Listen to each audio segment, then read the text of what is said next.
Shanti.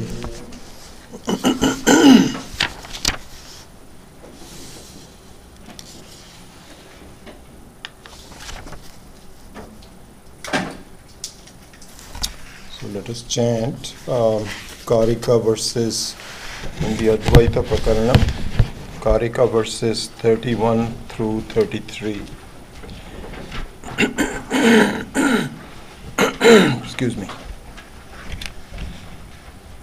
Mano drishyamidam dvaitam, yat kinchit sacharacharam, manaso hyamani bhave, dvaitam naivopalabhyate, atma satyanubodhena, न संकल्पयते यदा अमनस्तां तदा याति ग्राह्य भावे तदग्रहम्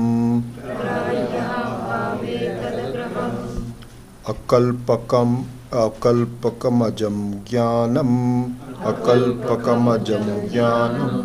ज्ञेया भिन्नं प्रचक्षते ब्रह्म ज्ञेयमजं नित्यम् अजेनाजं विबुध्यते. Okay. So a little bit of a revision. And so we were discussing the phenomena called Karya Lingam, if you remember that from last week. And this is an important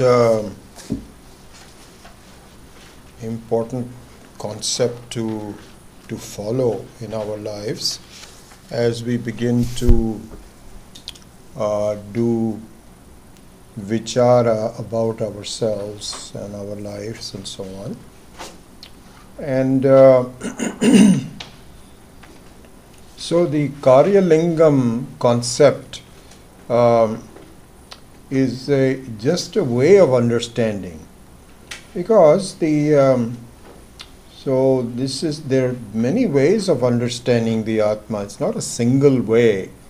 But this is an important way to understand the understanding, to enhance the understanding of ourselves. Because it's a very funny situation, really, that how is it that I cannot know myself? Why is it so difficult? What's the issue? I'm trying, I'm very sincere, and I've got all the right tools, and so I think I've got the right tools, and so on, and yet I'm not able to ascertain exactly what's going on. And there it is said, just before even going to the Karya Lingam, that really the issue is, it's related to Karya Lingam, it's not as though it's not. It's the same topic. The issue is this, that my assessment of who I am is based on my observations about myself.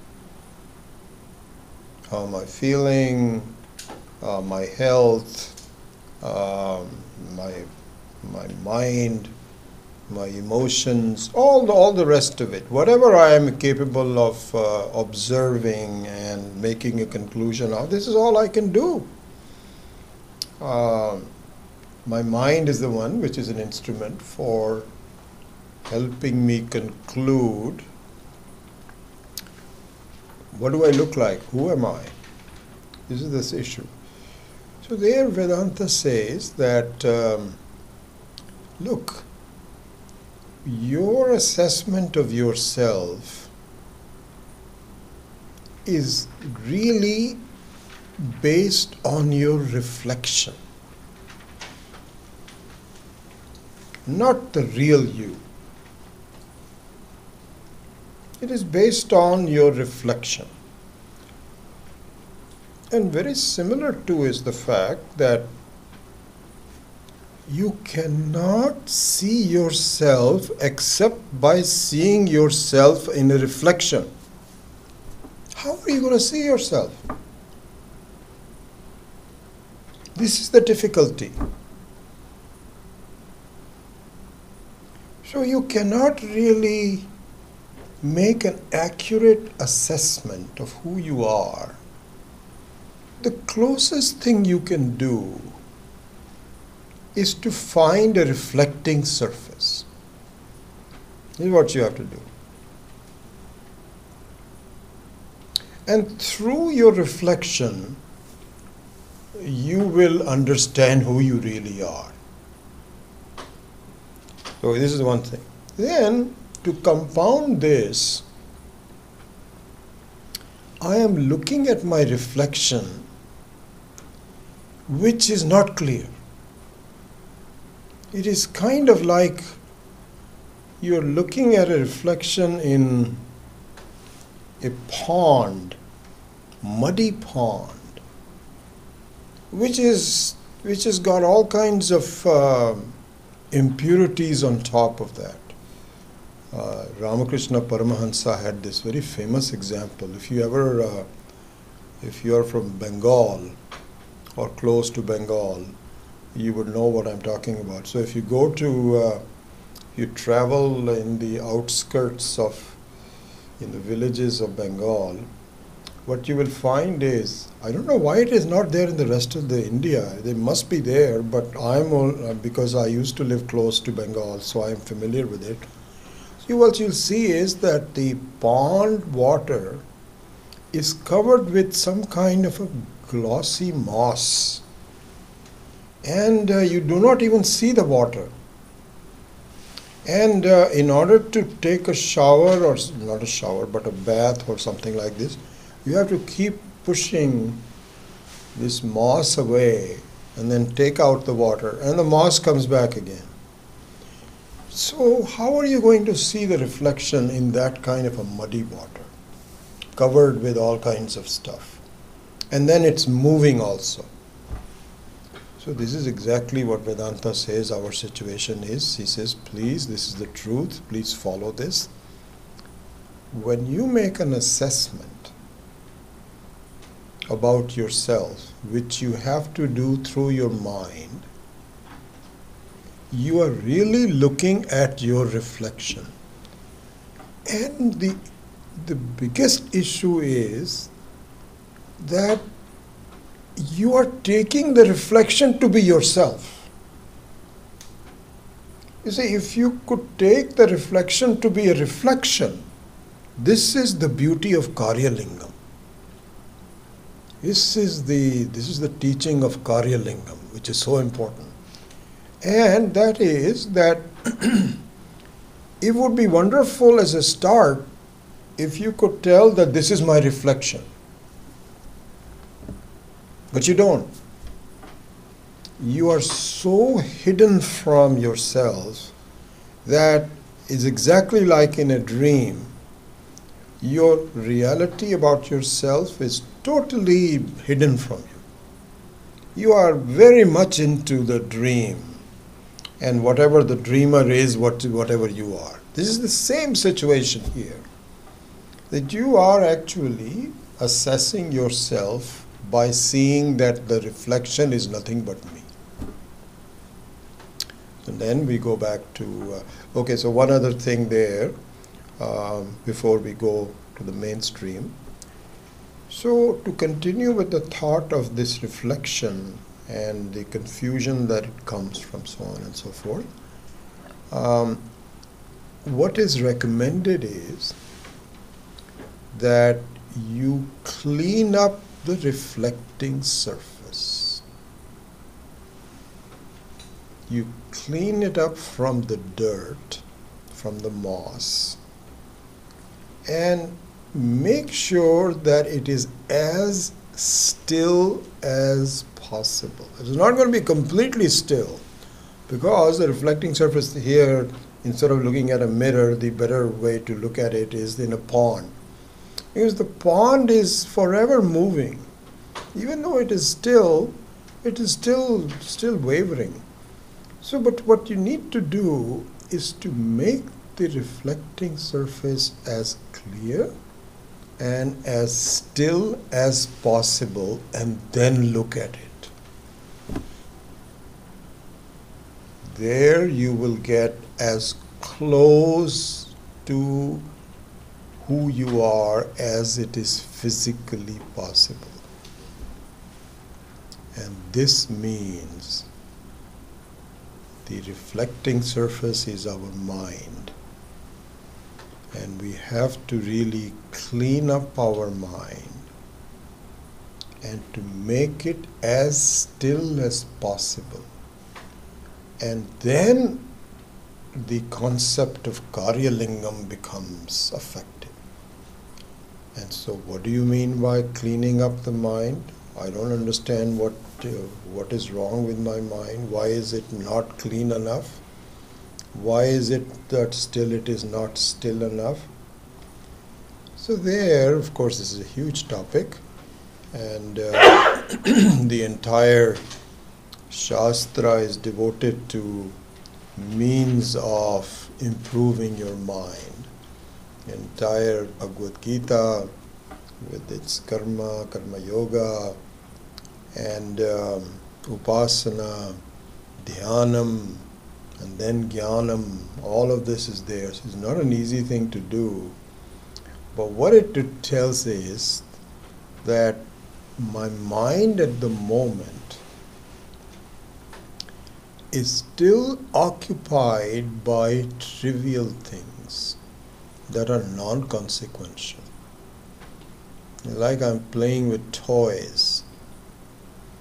And in order for you to really be qualified to understand the subtlety of some quantum mechanics and so on, your mind is not ready.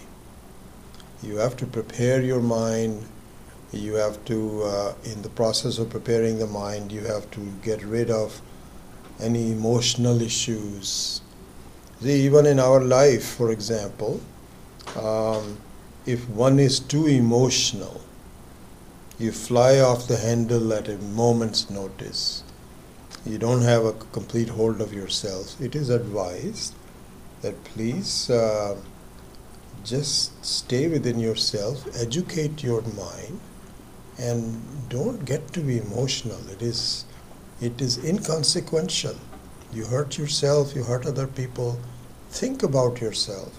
So this is the whole process of cleaning and so on and so forth. Anyway, so this is what is recommended, that you try to get your reflection as close to who you are as possible. But you're only still looking at the reflection. You're never going to be able to look at yourself directly. So then we now enter the Karyalingam. So now we can pick up the thread from what we were doing last week and last time, and then go for it. So it says, the truth of things can be known as a revision. You can even say only by observing its effect. In the case of ascertaining the self, let there not be a direct perception, but seeing its effect does the same job. So what it means is that slowly I should understand that I cannot be seeing things around me unless I am there. As a sakshi, I am empowering things around me. And this means that the very presence of things around me means whatever I quantify, whatever I objectify, seeing things, hearing things, even the mind concluding things. This is a very, very sophisticated creation by Ishvara. All the things that I'm seeing, all the experiences that I'm having. And the issue is that at this point I am completely enamored by my experiences. I am just comparing my last experience with the next one, trying to improve things. I'm totally involved in the experiences. And yet my mind has not been educated enough, which it will be and should be, to see that the experiences are not possible without me, the experience. That I am behind all of my experiences. And that Sakshi does not change. Even though it is not, pardon me, even though it is not seen as I see things, as we were discussing earlier, but the presence of the self is unmistakable. And another aspect of this whole thing really is that Sakshi is Parameshwara. It is not me. It is not me as I see myself to be. Because I see myself to be in a very, very particular way. The assumption is that I'm a very limited mortal. My mortality is behind all my conclusion. Now the only question is what kind of a mortal I am. How long will I be living? All those kinds of things. But the fact of the truth of mortality is never questioned. You see? And so there will be, I think, a problem, more of a challenge, to see myself as unchanging.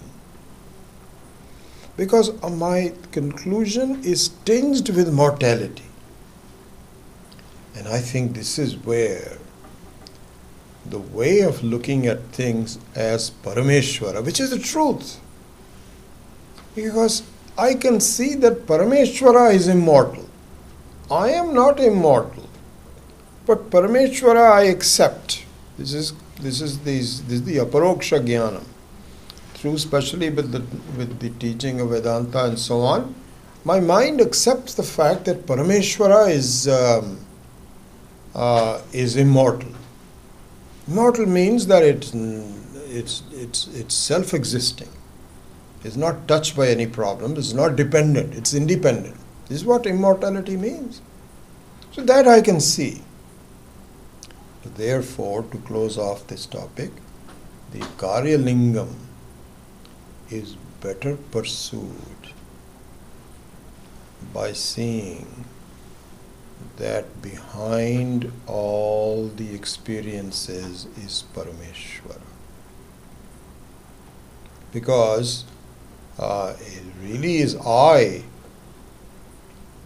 and Parameshwara are one and the same, but not the I that I take myself to be. Because in my self-assessment, I bring mortality into the picture.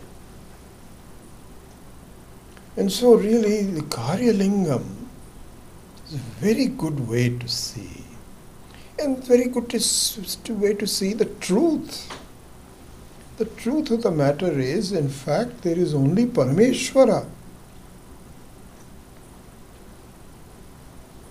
And my assessment of me as an individual is a dream.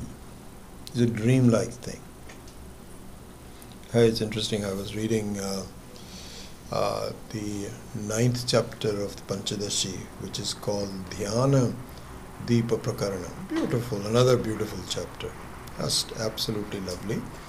And it has, we'll discuss this more on the Tuesday night class, a little bit more, but not in much detail. So there, the topic is Dhyana Deepa, means the meditation and prayers, bhakti, which is called upasana, and the usefulness, non-usefulness, the truth, non-truth of dhyanam rather than jnanam. This is the topic of the 9th chapter, and also the topic of the 9th verse of the Dakshinamurti Stotram. We'll go into that. But anyway, in the discussion of that, Swami Maheswaranji made a beautiful point, really. So, as you know, the Shastra says, in the case of Ishvara, tat srishtva tadeva anupravishate. This is the statement. Tat srishtva tadeva anupravishate. So what it means is that Ishvara, having made the creation, entered into it. And in some of the Shastric stories and so on and so forth, this is depicted in a very funny way in many ways. It's like Ishvara thought, may I become many. And the only way to become many is to pretend I am many. It's kind of like to act in different movies at the same time. You are the same person, but you're acting in different movies. So anyway, so Ishvara first created manifoldness, and then, as the funny story goes, it says, oops, these are all jada creation. They are inert creation. They cannot really thrive by themselves. So let me enter into them. So this oops means that it was an afterthought. This is just the way the story is given. That's not the case. The very definition of, I think the best way to look at this is a dream. In the dream, you create a jadavastu. It is not alive by itself, but you make it alive by your presence. And it all happens very quickly. It's not a manufacturing process that you first say, okay, I'm going to have this kind of a dream today. And then say, oops, I now need to empower this kind of dream with my presence. It all happens automatically. Anyway, this is just the main story that I wanted to tell you about this Dhyana Deepa is this. Tat srishtva tadenu anu pravishat, means that having created the creation, he entered into it. So here Swami Maheswaranji says, and I think between Swami Maheswaranji and Swami Vidyaranya, both have elaborated this one, and this is relevant to seeing the Karya Lingam as Parameshwara. This is the point that I'm making. So there the story says that having entered into it, it is like lowering yourself into a well. You fall into a well. You fall into a ditch, in a dangerous ditch, really. Because if you have any experiences of wells, scary things, really. How, they're so deep, and God knows what's in there. There are snakes in there and so on and so forth. And it's a very dangerous situation. I remember when I saw that in India when I was in some villages. It was a scary situation. So the Ishvara becoming a jiva is something like lowering himself into a well.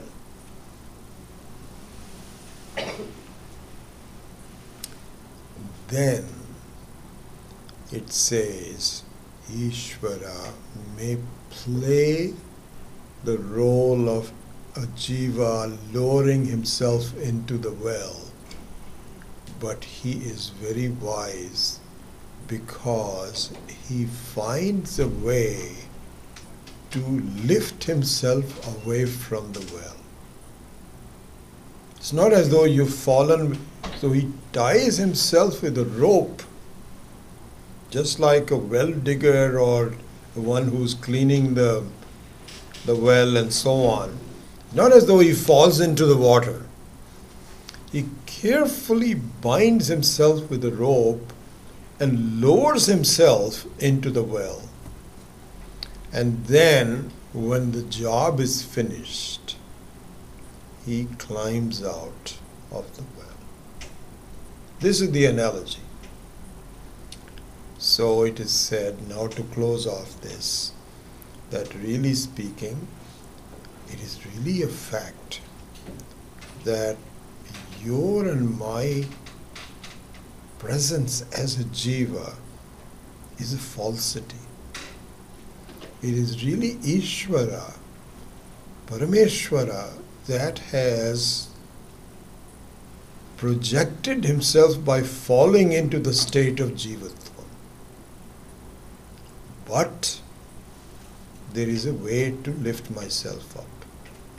It's not as though I've fallen and because like in a dream also, the dream ends. It's a very pleasant situation. No matter what kind of a nightmare you may be having, but at the end, it all ends. This is the beauty of this creation. That dukkha is all the problems and sorrows and so on and so forth is illusory, dreamlike. The end of it is very pleasant. It's a very, very, very comic end, not a tragic end. So anyway, going back to it, to close off that topic, Swami Meshananji pointed out, and it's a very beautiful way to express this, that Ishvara, who has lowered himself into the abyss of jivatvam, also has a way of lifting himself up away from the jivatvam. And the way to do that is Karyalingam. Karyalingam. And Karyalingam means that I unnecessarily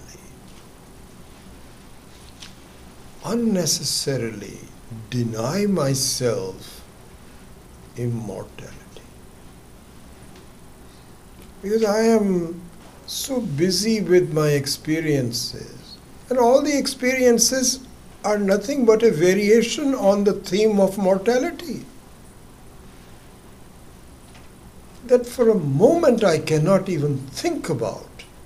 And even after the Vedantic teaching is given, I still, because of all of the vasanas and so on and so forth, I continue to just wallow in the dirt of mortality. But the way to lift myself up, and if you don't want to, if you have difficulty in lifting yourself up as a jiva, the same jiva that is mortal, to see the same jiva as immortal, if you're having difficulty in doing that, don't. Bring Ishvara into the picture. Because that is the truth. When you lift yourself up, you go back outside the well, and you are now nothing but Ishvara. And the way to bring Ishvara into the picture is to think that, my goodness, despite all the experiences, I am still unchanging.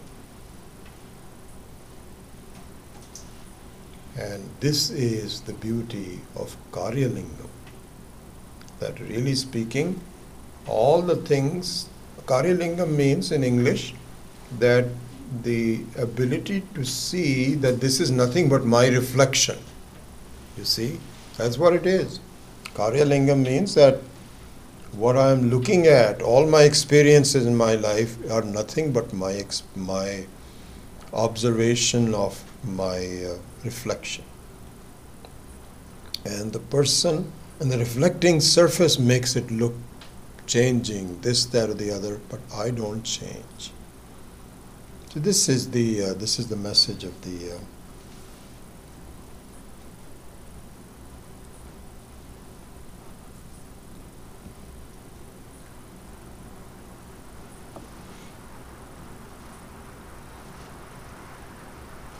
then there's commentary on that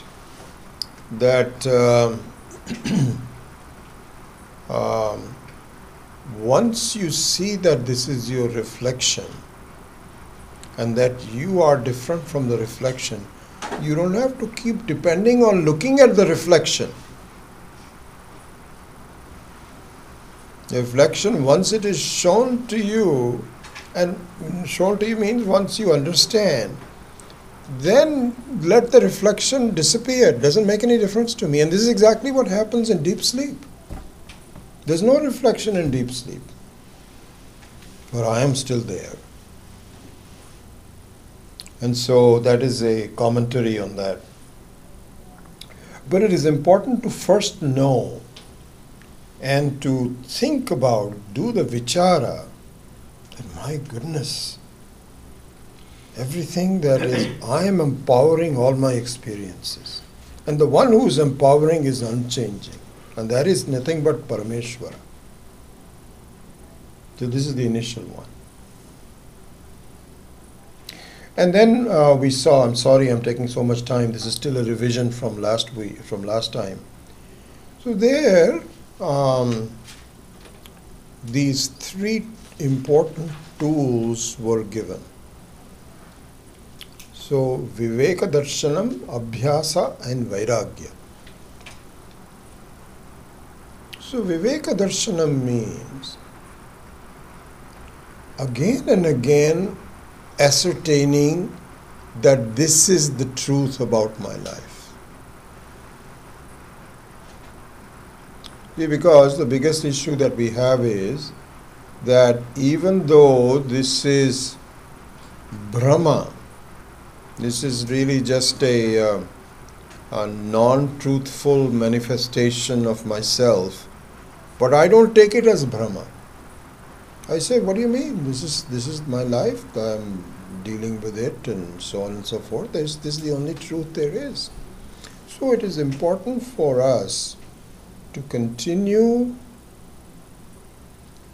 to base my progress on the Shastric truth. Because to wake up, I think we have said this before also, because in the idea of Mandukya Upanishad and the dream analogy and so on, you cannot wake up by yourself. Somebody has to wake you up. Something has to wake you up. And that is the Viveka Darshan. The more you do Viveka Darshanam, Viveka, over and over again, the better off you will be. So Abhyasa comes in to that picture. And so this is one. Then, this is another, the last one, which is called Vairagya, is also a very important thing to understand. So what is said is that in order for you to follow the edict of not even an edict, but the teaching of Vedanta, you have to be sincere about it. So there is a Sanskrit word which is used very often, which is called agraha. Agraha. This is an important thing to see in our life. Agraha means being obstinate, despite the truth, ignoring it. This is called agraha. So what happens is that you do not, on one hand, you know, this is often where everybody says, you know, I understand what Vedanta is saying, but how to practice it? There's no practical value in my life. This is the normal complaint that everybody makes. The reason for that is agraha, obstinacy. A very simple example of that, Swami Maheshananji gives this, is one of his favorite things. Because he has a lot of students that are, you know, businessmen, shopkeepers, this, that, or the other, that come and listen. And they all come at the end of Swamiji's lectures and, Swamiji, you know, what you say is absolutely true, that one should speak truth and so on. But you have to see the reality of life. I have to bribe people in order to live. I cannot escape corruption. What do you say to that? This is, Swamiji says, this is the most common thing, that this comes from agraha. What do you mean by agraha? What it means is your pursuit of truth is not real to you. Your pursuit of untruth is more real to you. Because you wouldn't be even making this argument that, you know, this is life, what am I supposed to do, this, that, or the other. That means that you are enamored with it. Swami Maheshananji may not get another example. I'm just looking from his past. He says a very good example of that are political parties. You look at what Congress is doing. This, my gosh, these guys are just impossible. Do you know they all started this Citizenship Act long time ago? Manmohan Singh in the year 2003 argued that this should be put into law. It has now been put into law and now they're opposing it. So Swami Maheshananji says this agraha means that you know that my party is doing the wrong thing, but I have to go along with it. So going back to Vairagya, what it means is, I know that I am independent of my experiences. I know that. You know, you've been telling me this and so on and so forth. But then there is a long list of but. But you know, I have to attend parties. I have to go to good restaurants. All of this is there. That means that all those things are very important to you. They hide the truth from you by creating an alternate reality. So Vairagya means that if you see the truth of something, follow it. Have the courage. And slowly you will see. You see, this is the situation. At this moment, I feel that my joy comes from outside of me. From good food, friendship, good health, all those kinds of things. This is the thing. And me as a joy is unknown to me. In fact, I get bored. if there is nothing else to be done, no one is calling me, that's a wonderful thing. No one is calling, you should be good. But no, then I take up something, I switch on the TV, or I sing a song, or I read a book. Because don't understand, how can I be happy without doing anything? This is alien to me. This is the issue. You're not facing yourself. You're not discovering Parameshwara. You're just so distracted by things. And so unless you make your distractions less and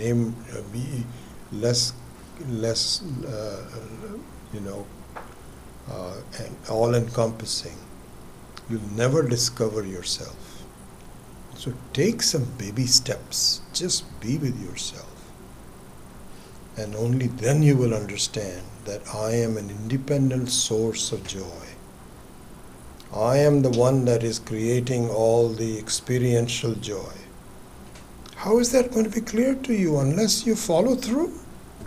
You take some steps. This is what is called Vairagya. And the beauty of that is that even some small steps will be so pleasant that it will enable you to really accelerate. And this process of being dependent to becoming independent gathers more momentum. This is Vairagya. So through this method, you have to see the Karyalingam. Okay.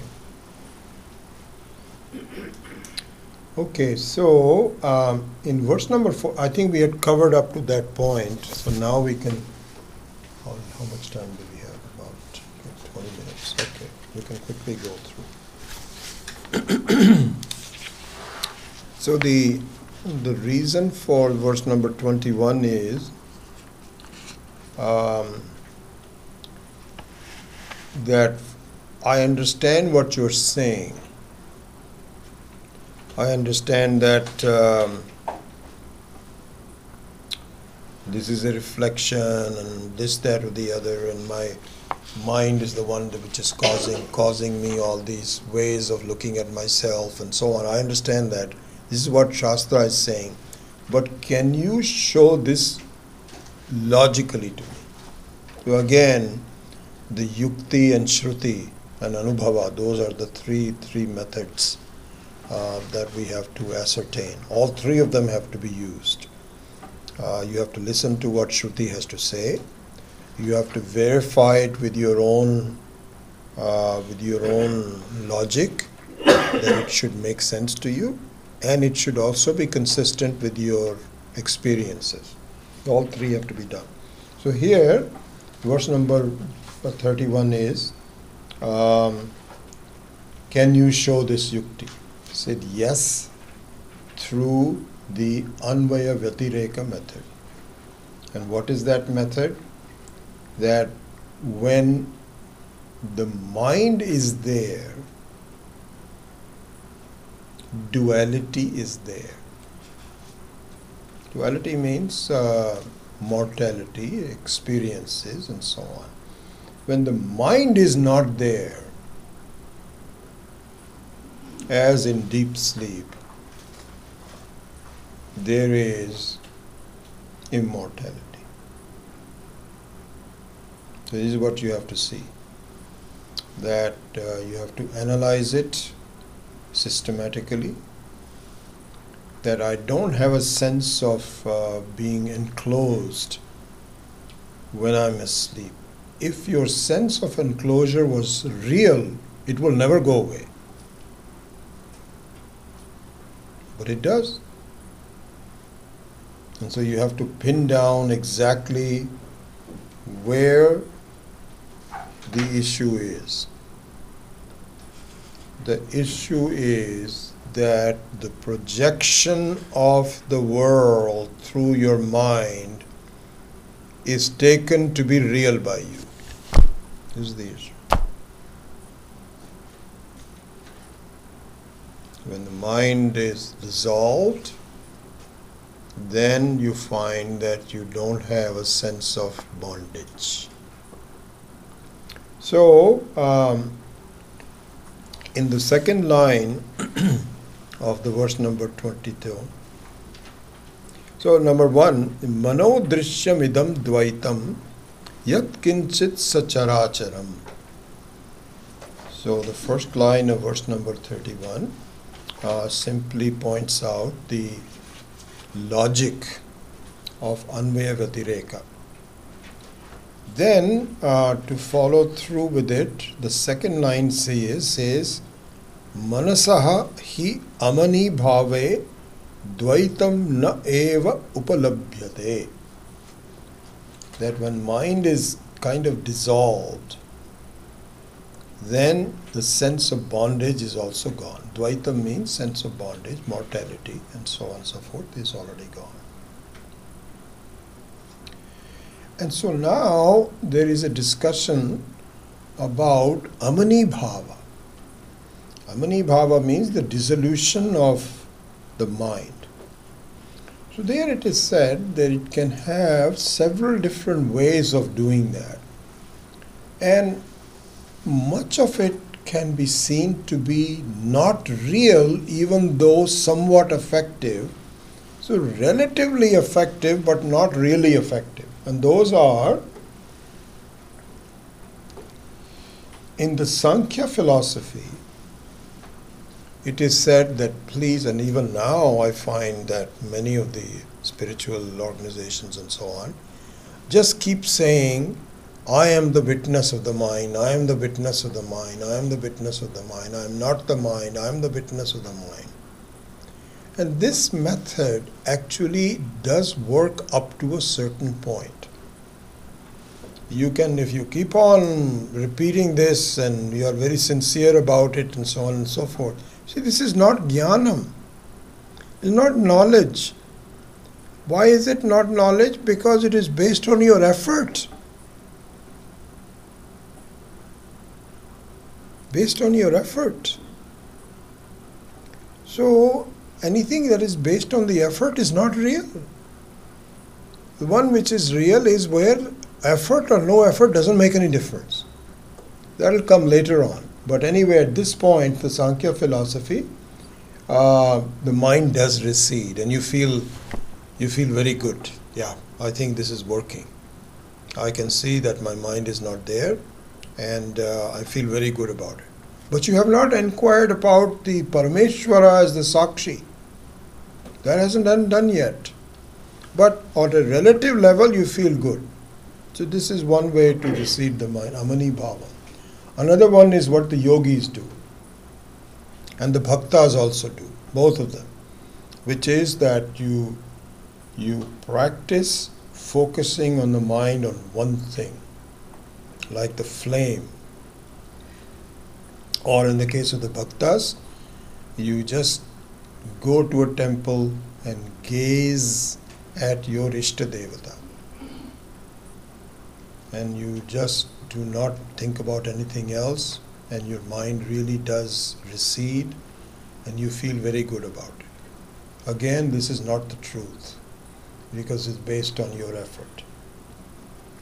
Then in the way Swami Maheshananji pointed this out, there is a person who says, I am just a simple person. I'm not a yogi. I haven't done all of this. And I don't know anything about Sankhya philosophy and so on and so forth. What about me? How can I get rid of it?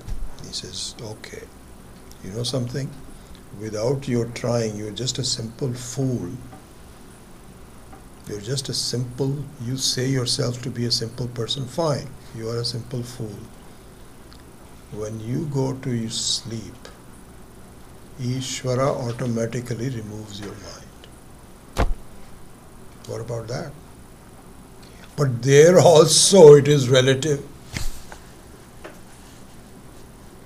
Because as soon as you wake up, you're back again to the same situation. It's not jnanam.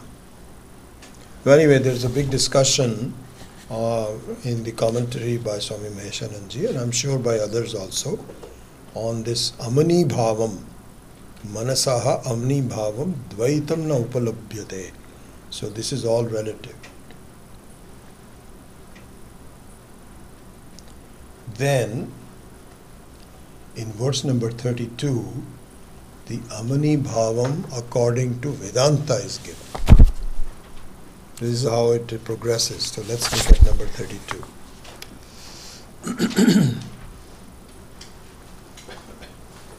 Atma satya anubodhena na sankalpayate yada amanastam tada yati grahya abhave tadagraham.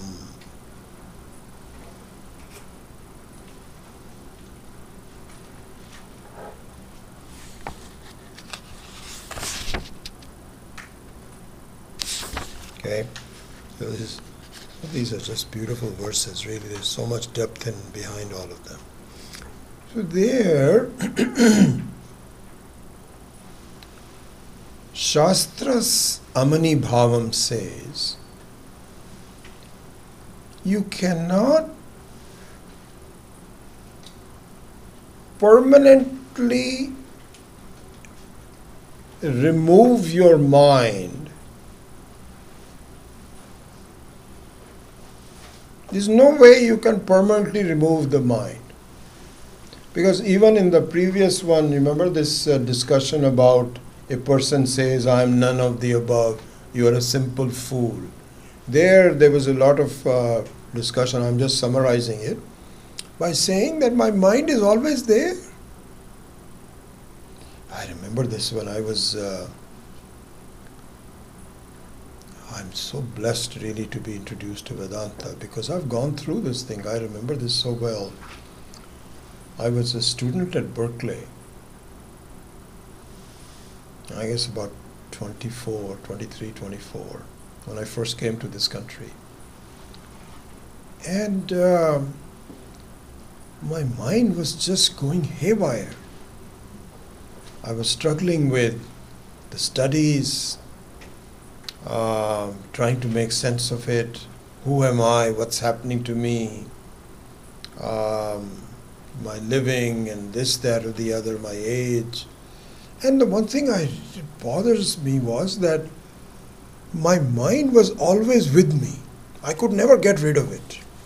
I could never really remove it at all.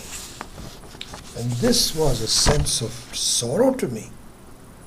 That this mind which is creating problems for me is me. How am I going to get rid of it?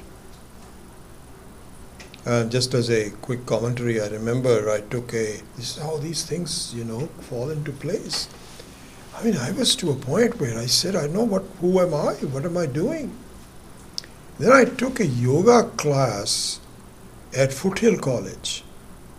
No, at De Anza College. And that yogic experience of quietening the mind down was very useful to me.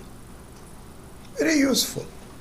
Because I could tell that it's possible for me to get rid of my mind, the botheration of my mind. This happened 2-3 years later. It was a great experience, and that gave me some encouragement. But really that was not, I could also tell that it comes back. But at least goes away. At one time it would never go away. So in this one, Swami Maheshananji, when he said that, it just reminded me of my own life. When a person says none of the above, I didn't put that in, that my mind is nityam. It's always there. How am I going to get rid of it? And so there, the Amani Bhavam according to the Shastra, and that's where really if you're lucky, you meet the teacher, you study, and then you realize, oh my God, my mind is not real, I am real. This is what verse number 32 says. It says, Atma Satya Anubodhena Na sankalpayate yada. So this is a lot in this word, in this first line. So there's a word called sankalpa. And I'll spend some time on this word sankalpa. Sankalpa. So very briefly, I would say at this point, before going into any of the details, sankalpa means not giving it undue reality. And you cannot do that unless you have an alternate sense of who you are without the mind. And that is where Vedanta has to be understood, that this is all a Brahma. You are mixing up your own self with what is the Anatma and the Atma. You are mixing them up. See them as separate from each other. And if you do, then you find that the mind itself doesn't matter. It will become a laughing stock. This is the Amani Bhavam of Shastra. Not the relative Amani Bhavam that you are trying to remove it and you're feeling very good about it, like I did in my yoga class. I remember in meditation, and so not really yoga, it was more meditation. And it was so beautiful. I remember it was 60 of us who were all lying down in the Shavasana pose, and there was beautiful music. And this teacher, who was a Western teacher, my first meditation yoga teacher back in very early 70s, he made it so beautiful. I felt very peaceful, that I could feel this is me. This is a beautiful thing. I wanted to repeat it over and over again. But that also is not the truth. The truth is the understanding from Shastra. And if you have the understanding, then this is what is called Badhita Anuvritti. Badhita Anuvritti means that you make the working of your mind unreal by making sure that you focus on the real. And this is the thing, you see, this is exactly beautiful. This is given very nicely in Drigdrishya Viveka, in the way that it says that once you see this is your reflection, the Brahma is that your reflection is you. But if you understand that you are different from the reflection, that this is just a reflection, then you don't mind the reflection. It's not like they're saying, I don't want to see my dirty reflection in this. No, it's all enjoyable. This is what is called Badhita Anuvritti. Badhita means let it be there, it doesn't make any difference to me. This is the real Amani Bhavam. Not the experiential Amani Bhavam through where did I say? Did I ever say that?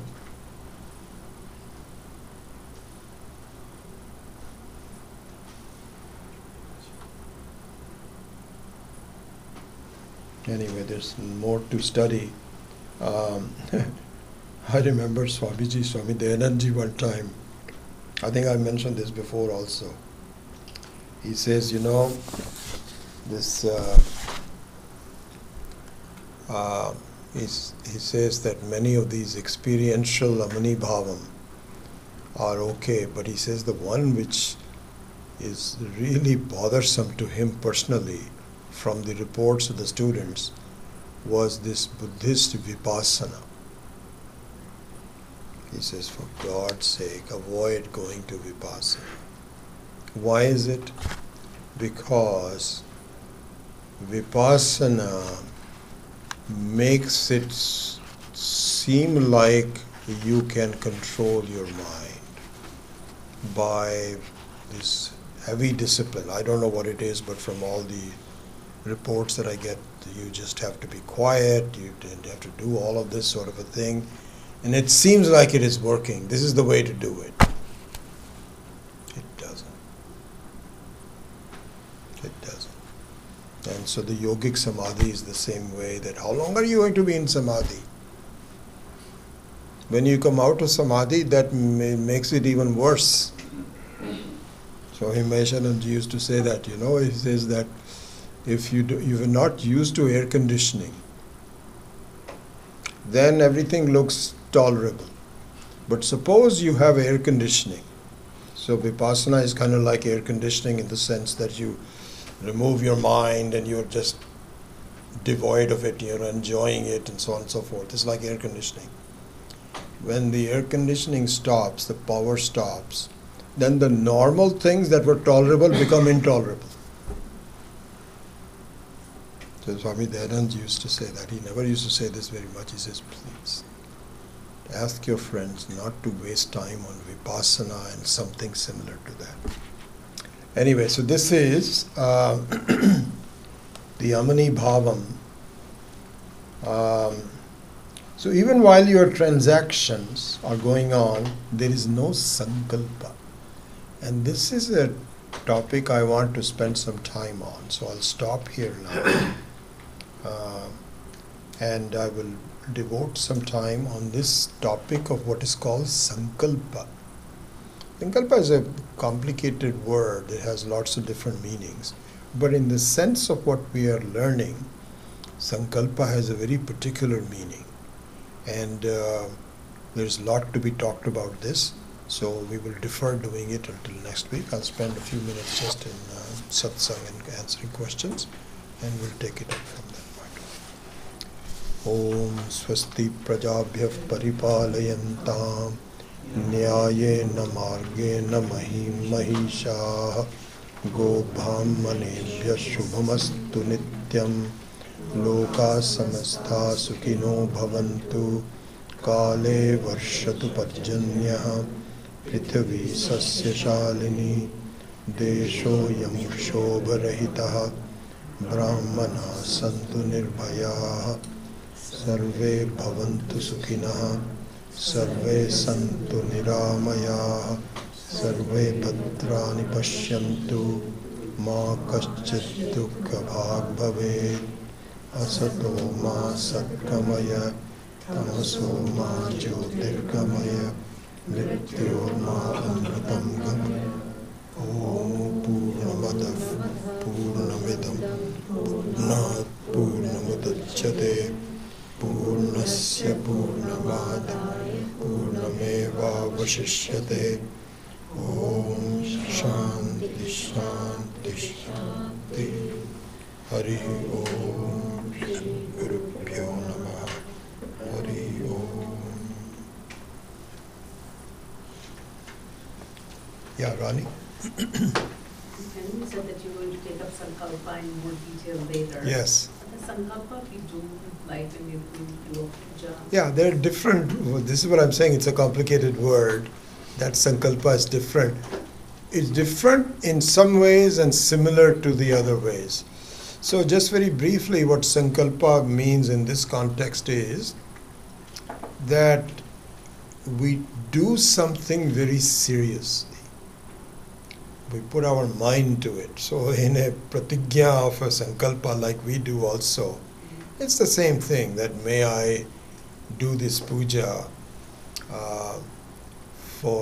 this is what I'm doing it for. You put your mind into it and so on and so forth. So that is an extraordinary sankalpa that you do. But the way we look at the world around us is through seeming sankalpas. And this is what we have to examine, where the problem is. So basically it just means that we have a habit of taking things too serious. That habit has to be examined and discarded when not necessary. This is the meaning of sankalpa, but we will go through this in more detail.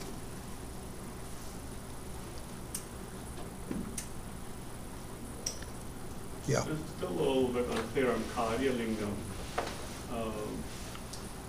Are you using it as a noun form or verb form, or it's just unclear the concept? So it is clear on in what form you're saying is Akarya Lingam not clear? Are you using it as a noun form or a verb form? Oh, just the grammar of it. Yeah. Okay. So it means lingam, the word lingam means the one that is used for understanding. It's called lingam. Lingyate anena iti lingam.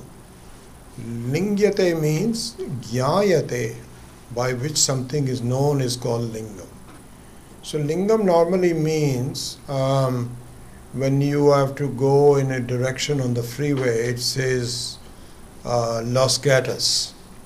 So that is a lingam for Los Gatos, that you're not there, but it is the one that you have to take for towards, not towards Oakland.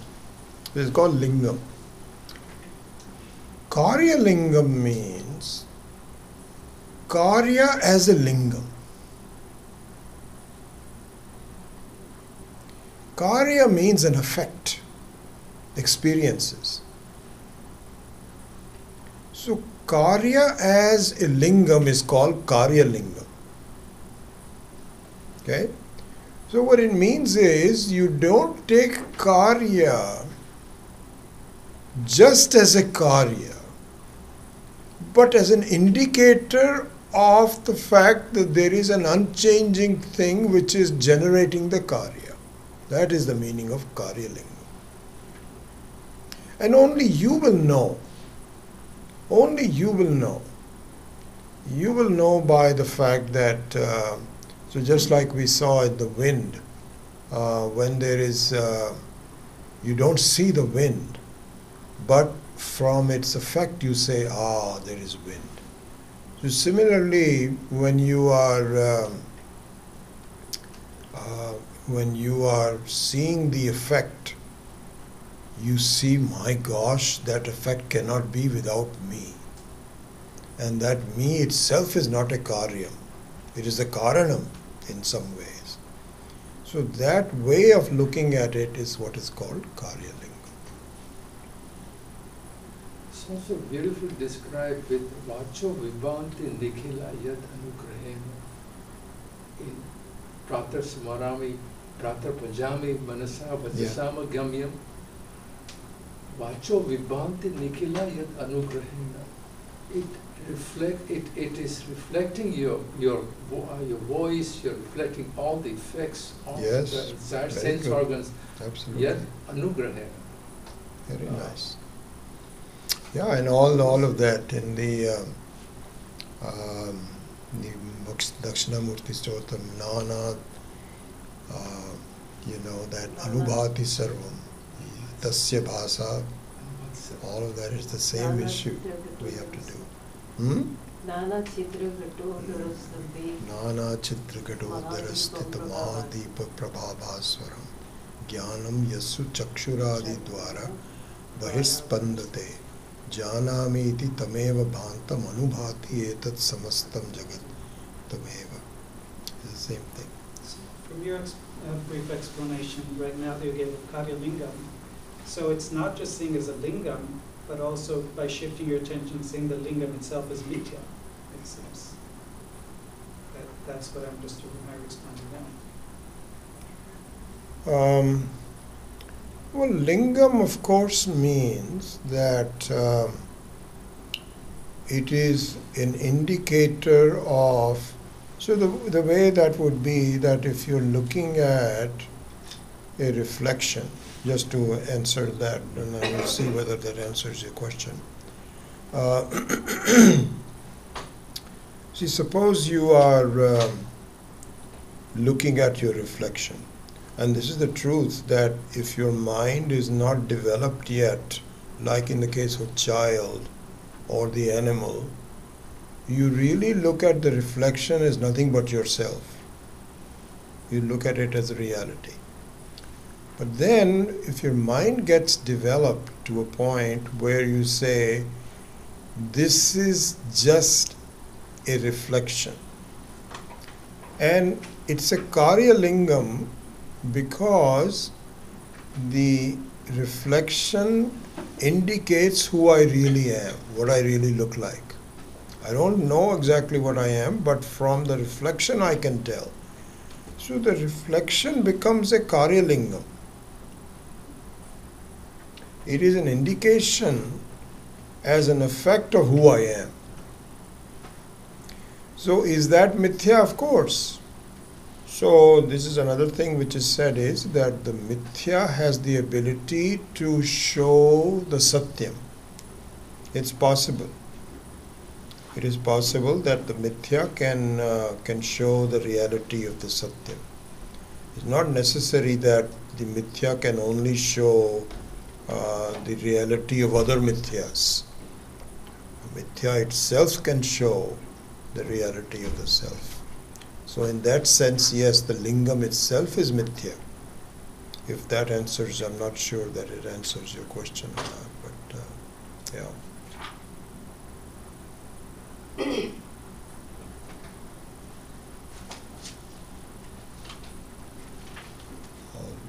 Yeah, sure. So, Mani Bhavam, so if you, by getting the knowledge, by studies, you change your attitude, correct? Mind's attitude, mind's attitude means I'm not real, I'm mithya. Yeah, so I think that what it just means is that you follow the teaching of seeing myself as someone who is independent of my experiences, and you follow that up with an attitudinal changes towards the way you look at experiences. Yeah, so in that sense what you say is correct. That your attitude should be, it doesn't matter. This is something we'll study more often, but I think one way to see the reality of myself is to take your mind less seriously. Because as Swami Tattvavidarananda ji also had said this so well, I borrowed this from his, he says, the mind is like a child. And so in that sense, like for example, I think I gave you this real life example of my own, where I had so much time to go somewhere that I wanted to go slow. Because I had, I said, what am I going? I think I was picking up my granddaughter at 3:30, and I didn't want to get there much before that, so I had plenty of time and so on. And then I was stopped at a green light, and I was anxious that I don't miss the green light. So this is a very beautiful example. Your mind is used to saying, I hope we don't miss the green light. I hope it doesn't turn red. Okay? It is foolish. It's childlike. Even though I want to go slow, but my first reaction was, I hope I don't. I laughed at myself. I said, this is ridiculous.